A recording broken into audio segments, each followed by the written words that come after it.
कथेचं नाव उकरड्यावरचं सोनं. लेखक आबासाहेब घावटे. उन्हाळ्याचा दिवस होता. दुपारची वेळ होती. सूर्य आग ओखत होता. धरतीच्या अंगाची लाही लाही होत होती. रस्त्यावरून सुसाट धावणारी वाहने आता कमी झाली होती. एरवी माणसाने गजबजलेलं रस्तं ओस पडलं होतं. घरातली माणसं पंख, एसी, कूलर लावून बसलेली. घराबाहेर पडलेली सावली गाठून थांबलेली. शाळांना सुट्टी लागलेली. सरकारी कार्यालयातही तुरळकच माणसं येत जात होती. ऊन भयंकर होतं. त्यामुळे सारखं पाणी पिऊनही माणसांचं घसं हे कोरडं पडत होतं. अंगातून घामाच्या धारा गळत होत्या. पोलीस मुख्यालयातही सगळी शांतता होती. ऑफिसमध्ये चंपा एकटीच बसलेली. तिचं ऑफिस रस्त्याच्या कडेलाच होतं. त्यामुळे रस्त्यावरचं सारं चित्र निहाळता येत होतं. तिनं टेबलावरच्या फाईल बांधल्या, कपडात ठेवल्या, खुर्चीवर बसली. वर पंखा फिरत होता. वातावरण थंड झालेलं, नुसतं जेवण झालेलं. त्यामुळे तिला थोडी धुंदी आली होती. तेवढ्यात बाहेरून कसला तरी आवाज आला. तिचं लक्ष बाहेर गेलं. तिनं खिडकीतून पाहिलं. कचऱ्याच्या ढिगात एक म्हातारी अशा भयंकर उन्हात सुद्धा बाटल्या प्लॅस्टिक गोळा करत होती. फाटकी झोळी काखेत अडकवलेली, पायात चप्पल नव्हती, अंगात फाटलेली साडी, केस विस्कटलेली, खूप थकलेली, तहानलेली, भोकेलेली. चंपानं तिला पाहिलं. ती चटकन खुर्चीतून उठली. तिनं त्या आजीला हाक मारली. ती घाबरत घाबरत आत आली. ती नको नको म्हणत होती, तरी तिला बळच खुर्चीवर बसवलं. मठातलं थंडगार पाणी प्यायला दिलं. जवळच हॉटेल होतं. तिथून तिनं जेवण आणलं. तिला पोटभर जेवायला घातलं. तिची विचारपूस केली. आजीला आश्चर्य वाटायला लागलं. रस्त्यावर फेकून दिलेला कचरा उचलताना लोक शिव्या देतात. नको नको ते बोलतात. घाणेरडं म्हणून आम्हाला कुणी जवळ सुद्धा येऊ देत नाही. आणि हे पोलीस कचेरीतली बाई मला बोलवलं काय? प्यायला थंड पाणी काय दिलं? जेवण काय दिलं? कशासाठी हे सगळं? गटारीत पडलेल्या दगडाला उचलून मंदिरात मूर्ती म्हणून ठेवणं हे कितपत योग्य आहे? कचऱ्याच्या ढिगारातली माणसं आम्ही, जणू त्याचंच गुण घेऊन जन्माला आलेली. आम्हाला पाहिलं की माणसं नाकं मुरडतात, शिव्या देतात. मदत करायची सोडाच, साधं जवळ सुद्धा उभा राहू देत नाहीत. आणि एवढ्या मोठ्या ऑफिसात बोलावून काय हा सन्मान? तिला काही कळेच ना. माणसात देव आहे म्हणतात तो हाच का? हेच का ती चांगली माणसं? ती भारावून गेली. काय बोलावं हे तिला कळेच ना. तिच्या डोळ्यातून पाणी व्हायला लागलं. चंपा म्हणाली, आजी रडू नको, मी आहे ना. अगं बाई रडू नको तर काय करू ग? अगं बाई, कचरा फेकून द्यावा तसा रस्त्यावर फेकलेली माणसं आम्ही, आणि त्यांची तू एवढी बडदास्त ठेवतेस ग? का ग? नाही आजी, परिस्थितीनं तुला रस्त्यावर आणलंय. हो ग बाई, पण हे कळतं कुणाला ग? मी आहे ना. माणूस म्हणून तुला माणसात आणते, मी आहे. अगं पण का ग? कशासाठी? अगं पोरी, रस्त्यावर फेकलेला दगड काय कामाचा असतो ग? आजी, टाकीचे घाव सोसणारे दगडच ना मूर्ती बनवून देव्हाऱ्यात बसतात. माहितीये ना, चांगलं दिसणारं खळकन फुटणारे असतात ग. पोरी, तू एवढी मोठी आणि अशा फेकून दिलेल्या चिंकाच्या पांघरुणाची अपेक्षा का करतेस ग? सांग, तू कोण आहेस पोरी? सांग. हो सांगते आजी. मी चंपा. मी कोणत्या गावचे? माझी आई कोण? माझं वडील कोण? माझे नातेवाईक कोण?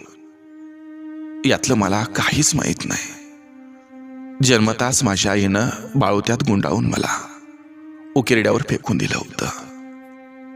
गावापासून दूर खोल खड्ड्यात, केरकचऱ्याच्या ढिगात. रात्रीच. हो आजी, रात्रीच मी मोठमोठ्यानं रडत होते. पण माझा आवाज कुणाच्याही कानावर गेला नाही, कुणाच्याही नाही. तिकडे झाडाझुडपात कोण फिरकणार? कुत्रं सुद्धा फिरकत नव्हतं. उन्हाळ्याचा दिवस होता.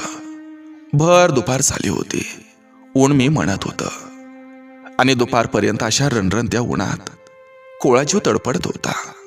हो, कोळा जीव माझा तो. माझं रडणं ऐकून उकिरड्यावरच्या त्या निर्जीव कचऱ्याचंही काळीज ग हेलावत होतं. पण माझी पाषाण हृदय आई कोळ्या जीवाला फेकून देऊन आपला उजळ चेहरा साऱ्या गावाला दाखवत हिंडत होती. होय, पण म्हणतात ना, देव तारी त्याला कोण मारी. तुझ्यासारखीच एक निराधार आजी होती. ती गावात शहरात फिरून प्लास्टिक गोळा करायची आणि ते विकून त्या पैशावरच आपलं पोट भरायची. फिरत फिरत ती तिथं आली. माझ्या रडण्याचा आवाज ऐकून ती घाबरली. पण हलणारं बाळू तर तिला दिसलं आणि ती जवळ आली. माझी अवस्था पाहून तिला खूप वाईट वाटलं. तिचं हृदय पिळवटून गेलं. ती वर आभाळाकडे पाहत म्हणाली, देवा, काय पाहते रे मी? हीच का तुझी माणसं? हीच का आईची माया? का दिलास रे तू स्त्री जन्म हिच्या आईला? का दिलास तू मातृत्व तिला? सांग ना, ए देवा. तिनं मला उचललं. इकडं तिकडं पाहिलं. कोणी दिसत नव्हतं. ती मला घेऊन सावलीत आली. थोडं थांबली. जवळच एक हापसा होता. हातानंच तिनं थेंब थेंब पाणी माझ्या चिमुकल्या तोंडात सोडलं. मला जरा बरं वाटलं. रडून रडून जीव व्याकुळ झाला होता. मायेचं 4 थेंब पोटात गेलं. ती मला शांत करण्यासाठी थोडा वेळ सावलीत बसली. जन्मदात्री फेकून गेली आणि ती आपला निराधार वृद्ध स्त्री माझी आई बनली.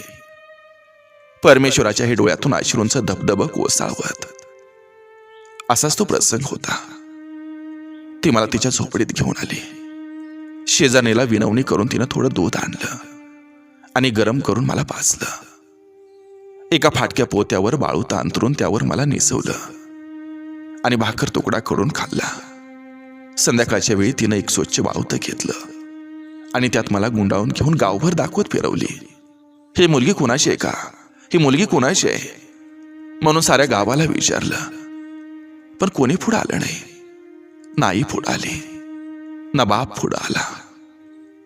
मला पाहून सगळ्या गावानं तोंड फुटस्तोवर माझ्या आईला शिव्या दिल्या. तरी पण ती मला घ्यायला नाही आली. पाषाणाचं काळीज करून कुठं गडप होऊन बसली होती कोणाच ठाऊक.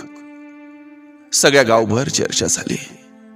नुसतं एरंडाचं गुऱ्हाळच गाळलं. त्यातून काय बाहेर येणार आहे? प्रत्येक जण जवळ यायचा, मला पाहायचा, शब्दांच्या माड्या बांधायचा आणि निघून जायचा. पण प्रत्यक्ष कृतीत काही उतरलंच नाही, काहीच नाही. मदतीला कोणी आलं नाही. सगळ्या गावापुढं देव सुद्धा हात बांधून बसला होता. शेवटी कंटाळून आजी मला घेऊन घराकडे निघाली. वाटेतच पांडुरंगाचं देऊळ होतं. ती देवळात आली. देवासमोर मला घेतलं. ती देवाला म्हणाली, हे पांडुरंगा, पांडुरंगा, हा लहानसा जीव तू माझ्या पदरात घातलास खरा, पण देवा पांडुरंगा, अरे बाबा, मीच मुळात भिकारी आहे, निराधार आहे. माझीच पोट भरायची पंचायत आहे आणि माझ्या या फाटक्या झोळीत तू या जीवाला टाकलंस रे. किती रे निष्ठुर तू, किती रे. पण मी डगमगणारी नाही. रात्रंदिवस कष्ट करीन, नुसतं पीठ मीठ कालवून खाईन, पण या पोरीला ना जगवीन. तुम्हाला काही होऊ देऊ नकोस. मला काही नकोय. फक्त जगण्याचं बळ दे. तिला दे आणि मलाही दे. पांडुरंगा, फक्त जगण्याचं बळ दे रे, जगण्याचं बळ दे. आजी रोज मला सोबत घेऊन यायची, जायची. कचऱ्याच्या ढिगाजवळ साफसफाई करून मला तिथं झोपवायची. याच कचऱ्याच्या ढिगात ती आपली भाकर शोधायची. जे काही मिळालं ती गोळा करून दुकानाला घालायची. त्यातल्याच पैशाचं माझ्यासाठी थोडं दूध घ्यायची, पीठ मीठ घ्यायची आणि घर गाठायची. घरी आल्यावर मला दूध पाजायची, मग स्वतः काहीतरी करून खायची. हळूहळू माझी भूक वाढत होती. थोड्याशा दुधावर माझं भागत नव्हतं. ते व्हायची. त्या दुधात भरपूर पाणी घालायचे आणि ते पांढरं पाणी मला पाजायचे. प्लॅस्टिक तरी कुठं रोज मिळणार. कधी कधी आजीला रिकाम्या हातानं परत यावं लागायचं. तेव्हा तिला आणि मला दोघींनाही पाणी पिऊनच झोपावं लागायचं. तिला खूप वाईट वाटायचं, पण करणार काय? दुसऱ्याला दोष देऊन थोडंच आपलं भागणार. आपल्या वेदनाही आपल्याला सहन कराव्या लागत असतात ना. हळूहळू मी मोठं व्हायला लागले होते, चालायला लागले होते, थोडं थोडं बोलायला लागले. आजीला माझं बोबडं बोलणं ऐकून खूप आनंद व्हायचा. तिच्या सुरकुत्या पडलेल्या चेहऱ्यावर हसू उमटायचं. निरभ्र आकाशासारखं स्वच्छ सुंदर. एकदा पावसाळा होता, आषाढाचा महिना. सतत पाऊस कोसळायला लागला. बाहेर निघता येईना. एरवी शांत असणारा निसर्गही कधी कधी असा काही अकराळ विक्राळ रूप घेऊन सजीव सृष्टीच्या अंगावर धावून जातो की त्याची कोणी कल्पनाही करू शकत नाही. ज्या झोपडीत आम्ही राहत होतो ती सारी गळत होती. कशी बशी बसण्यापुरती जागा कोरडी होती. त्यातच अंग चोरून बसायचं. आशेनं तिथंच 3 दगडाची चूल मांडली होती. बाहेर फिरता येत नव्हतं, त्यामुळे काही प्लॅस्टिक गोळा करायला जाता येत नव्हतं. जवळ पैसा नव्हतं, घरात खायलाही काही नव्हतं. थोडं ज्वारीचं पीठ शिल्लक होतं. आशे त्यातलंच थोडं थोडं पीठ मीठ टाकून शेसवायचे. तेच खाऊन आम्ही दोघीजण बसायचो. असं 8-10 दिवस नुसत्या शिजवलेल्या पिठावर काढलं. दिवसामागून दिवस जात होतं. मी आता 4-5 वर्षांची झाली होती. आजी मला चंपा म्हणून हाक मारायची. तिच्याबरोबर मीही रोज प्लॅस्टिक गोळा करायला जायचे. आजीनं मला फाटक्या तडपाची झोळी करून दिली. तुरू जाऊन मी त्यात कागदाचं प्लॅस्टिकचं तुकडं ही गोळा करायची. लोकांनी रस्त्यावर टाकलेला कचरा आमच्या मदतीला येत होता. माझ्यासाठी आयशी गावातल्या बायकांकडून त्यांच्या मुलींच्या जुन्या फाटक्या फ्रॉक मागून आणायची. त्या कशा तरी अडकून मी माझं अंग झाकायची. कधी त्या खूप मोठ्या असत तर कधी छोट्या. कधी त्याला गुंड्या असायच्या तर कधी नसायच्या. नुसत्या बाह्या अडकवल्या की झालं. तिला सावरता नाकी न यायचं. कधी पोट उघडं राहायचं तर कधी पाठ उघडी राहायची. डोक्याला कधी तेल मिळायचं तर कधी नाही मिळायचं. आजी कधीतरी केसाला फणी फिरवायची, त्यामुळे उवांचा खूप त्रास व्हायचा. आजीलाही सदा फाटक्या साड्या असायच्या. माझ्या आणि माझ्या आजीची अवस्था बघून माणसानी तर सोडाच, पण कोण्या माऊलीनं सुद्धा कधी मन मोठं केलं नाही. कधी आम्हाला कोणी मदत केली नाही. रोज कचऱ्याच्या ढिगात फिरणाऱ्या आणि घाणेरड्या म्हणून आमचा तिरस्कार केला. निर्मळपणा हा मनालाच अधिक शोभून दिसतो ना. पण आम्हाला पाहिलं की साऱ्या बायका नाक मुरडायच्या, तोंडाला पदर लावायच्या. मला आठवतंय, मी 5-6 वर्षांची असेन. आजी आणि मी रोज सकाळी लवकर बाहेर पडायचो. घरी परत यायला 1-2 वाजायच्या. तिथून चूल पेटायची, मग भाकर तुकडा खायचा. तोपर्यंत खूप भूक लागायची, पण करायचं काय? भाकरीऐवजी नुसतं पाणी पिऊन बळ आणावं लागत होतं. एके दिवशी शहरात मी आणि आजी कचऱ्याच्या ढिगात प्लॅस्टिकच्या शोधात होतो. तेवढ्यात रस्त्यावर एक मोटार गाडी येऊन थांबली. त्यातून एक व्यक्ती खाली उतरली. आमच्याकडे पाहायला लागली. आम्ही आमच्याच नादात होतो. बराच वेळ थांबल्यावर ती व्यक्ती जवळ आली. "ओ आजी, जरा इकडे येता का?" अशी हाक मारली. आजी जरा घाबरली, कारण आजवर अनेक लोक कचरा का उचकता म्हणून भांडायचे, शिव्या द्यायचे. त्यामुळे ती गेलीच नाही तिकडं. तेव्हा पुन्हा त्याने हाक मारली, "आजी, या इकडं, तुमच्याकडे जरा काम आहे." ते भेद त्यांच्या जवळ गेली. मी लांबच उभा होते. माझ्याकडे हात करत ते म्हणाले, "आजी, ही मुलगी कुणाची?" "माझे बाबा." "हिचे आई वडील काय करतात?" "हिला आई बाप नाहीत." "काय?" "होय, आई बाप नाहीत, कोणीच नाही, मी सांभाळते तिला." "वारलीत का?" "नाही, आज त्याला कुठं माती तोंड घालून बसलेली." "आवाजी, असं का बोलता तुम्ही?"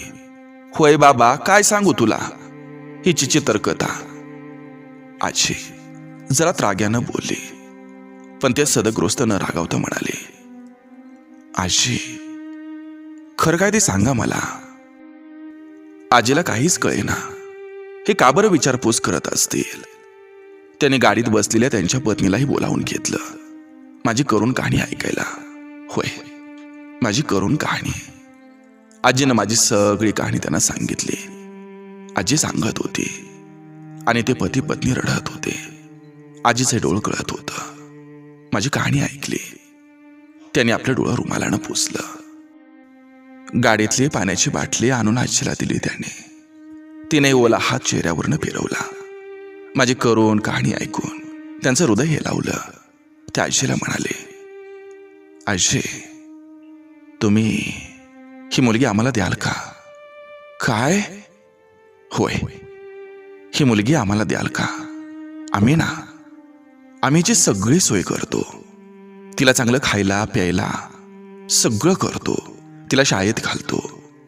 तिची सगळी जबाबदारी आम्ही घेतो. त्यांचं हे बोलणं ऐकल्यावर आजीला काय बोलावं तेच कळेना.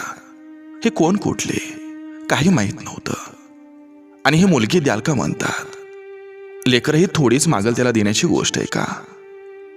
थोडं थांबवून ती म्हणाली, आव, पिठाचं पाणी पाजून जगवलेलं हे लेकरू आहे. माझं काळीच आहे ते, आणि तुम्हाला कसं देऊ? त्या सदगृहस्थाने आपण कोण आहोत, काय करतोय आणि आपल्या अनाथ आश्रमाविषयी सविस्तर माहिती त्यांनी सांगितली. आणि आपण याच अनाथ आश्रमात तिला घेऊन जाणार आहोत हेही सांगितलं. तिथल्या सोयी सुविधांची माहिती तिला दिली. पण आजी काही तयारच होईना. तेव्हा त्याने आजीची समजूत काढली. आजी, अहो, आता तुमचं वय झालंय. तुम्ही किती दिवस कष्ट करणार आहेत? तुमच्या माघारी हिचं काय? आमच्याकडे अशी 15-20 मुलं आहेत. त्यांचं खाणं पिणं राहणं शिक्षण ही सगळी जबाबदारी आम्ही घेणार आहोत. आजीला त्याने खूप समजावून सांगितलं.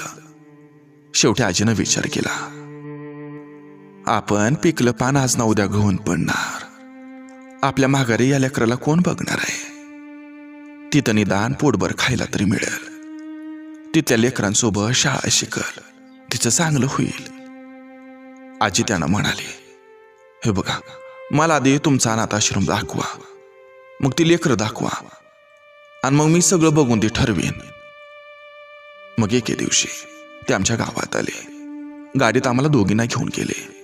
आजीनं स्वतः सारी व्यवस्था बघितली. तिथल्या मुलांची चर्चा केली. तिला ते आवडलं. चौकशी करून ती मला पाठवायला तयार झाली.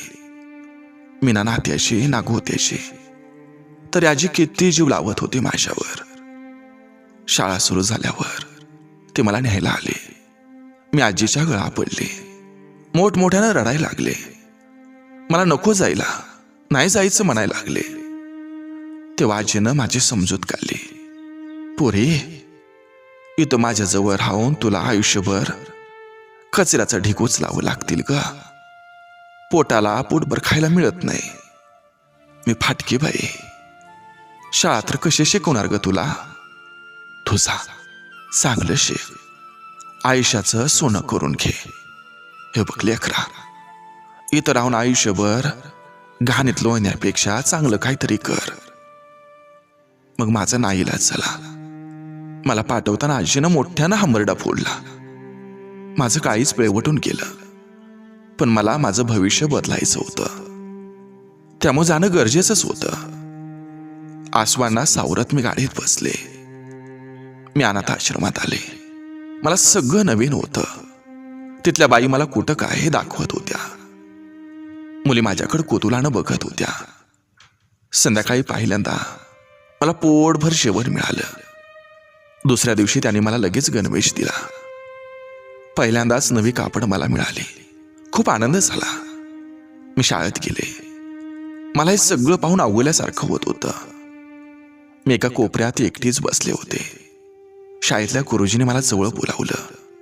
नवीन पुस्तकं दिली, वही पेन दिलं. माझ्या पाठीवर मायेनं हात फिरवत मला म्हणाले, चिंपा बेटा, हे बघ, रोज यायचं शाळेत, आणि काही अडचण आली ना लगेच मला सांगायचं. मला जरा बरं वाटलं. एक दोन मैत्रिणी आल्या आणि माझ्याशी बोलायला लागल्या. तो दिवस माझा मजेत गेला. शाळा सुटली, मी रूमवर आले. तिथं 5-6 मुली होत्याच. आम्हाला अंथरून पांघरून सामान ठेवायला कपाट दिलं. सगळ्या साऱ्या वस्तू दिल्या. मला आजीची सारखी आठवण येत होती. मी रडत होते. पण मुली मला समजावून सांगायच्या. ते सदगृहस्थही रात्री आले. माझी चौकशी केली. मायेनं हात फिरवला, मला आधार दिला. हळूहळू मला शाळा आणि आश्रम आवडायला लागला. मी रमायला लागले तिथं. आजी येऊन भेटून गेली. जेवण, राहणं, शाळा अगदी सारं व्यवस्थित होतं. हळूहळू मी वाचायला लागले, लिहायला लागले. आम्हा मुलांकडे तर गुरुजी इतर मुलांपेक्षा ना जास्त लक्ष द्यायचे. ते शिकवायचे सुद्धा फार छान. ते म्हणायचे, आई वडिलांचं छत्र हरवलेली पोरकी बाळा आहे ती. यांना ना आपण आपल्या पंखाखाली घ्यायला हवंय. यांना माया प्रेम आपण द्यायला हवे. मोठी झाडं सुद्धा ना इतर झाडांच्या रोपांना आपल्या सावलीत वाढवतात ना. आपण तर माणसं आहोत. बघता बघता वर्ष निघून गेलं. माझी पहिली झाली, मी दुसरीत गेले. आजीकडे जाऊन 2-4 दिवस राहून आले. आजीला ना माझ्या खूप आनंद झाला. दिवसामागून दिवस जात होते. आश्रमाचे प्रमुख होते ना ते आबासाहेब पाटील, त्यांना आम्ही बाबा म्हणत होतो. त्यांच्या सौभाग्यवतींना जयश्रीताईंना आम्ही आई म्हणत होतो. ते आश्रमाच्या शेजारीच राहत होते. ते मोठे बागायतदार होते. शेती बाडी भरपूर होती. आबासाहेब हे परिस्थितीनं आणि मनानंही खूप श्रीमंत होते. ते म्हणायचे, देवानं ही धनदौलत माझ्यासाठी नाही, तर ही अनाथ पोरकी मुलं आणि गोरगरिबांच्या कल्याणासाठी दिले. मुलांकडे त्यांचं सारखं लक्ष असायचं. आमचं दुखणं भाणंही तेच करायचे. आम्हाला खूप माया लावायचे. जगात जेवढं वाईट आहे तितकं चांगलंही आहे.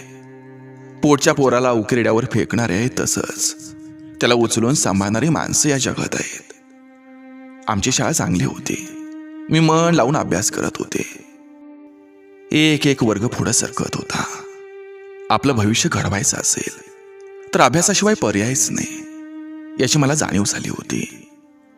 माझ्या मैत्रिणी चांगल्या होत्या. अभ्यासाची आमची जणू स्पर्धाच लागली होती. बाबा आणि आई आमची खूप काळजी घ्यायचे. बघता बघता माझी 10वी झाली. मी चांगल्या मार्कानं पास झाले. आई बाबांना खूप आनंद झाला. त्यांनी मला कॉलेजमध्ये घातलं. तिथली सगळी व्यवस्था केली. कॉलेजचे शिक्षकही चांगले शिकवत होते. तिथे मी भरपूर अभ्यास केला. 12वीलाही उत्तम मार्क मिळाले. तिथून पुढं मात्र मी बाहेरून BA ला ॲडमिशन घेतलं आणि पोलीस भरतीसाठी प्रयत्न सुरू केले. सकाळी उठून भरपूर व्यायाम करायचा आणि दिवसभर अभ्यास करायचा. 2 वर्ष खूप कष्ट केलं आणि अखेर माझ्या प्रयत्नांना यश आलं. मी पोलीस भरती झाले. आई बाबांना खूप आनंद झाला. त्यांच्या कष्टाचं चीज झालं. आजीच्या कष्टाला यश आलं होतं.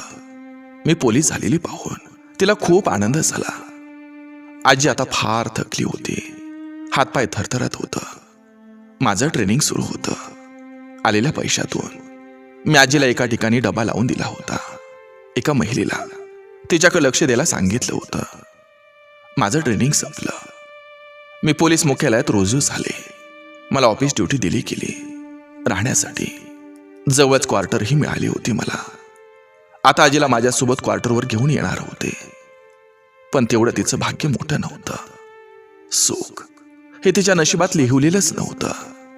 मी रुजू होते ना होते तोवरच आजी केली.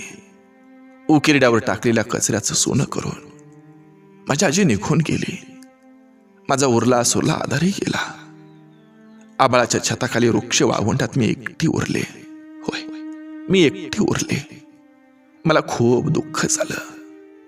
पण शेवटी दैवाच्या पुढे सगळ्यांना हात टेकावं लागतात ना. खूप खस्ता खाल्ल्या माझ्यासाठी तिनं. स्वतःचं जगणं अशक्य असतानाही तिनं माझा स्वीकार केला. मला वाढवलं. पुढं आश्रमातल्या आई बाबांनी पोलीसच मुलगा बघून माझं लग्न लावून दिलं. आज आमचा सुखाचा संसार आहे.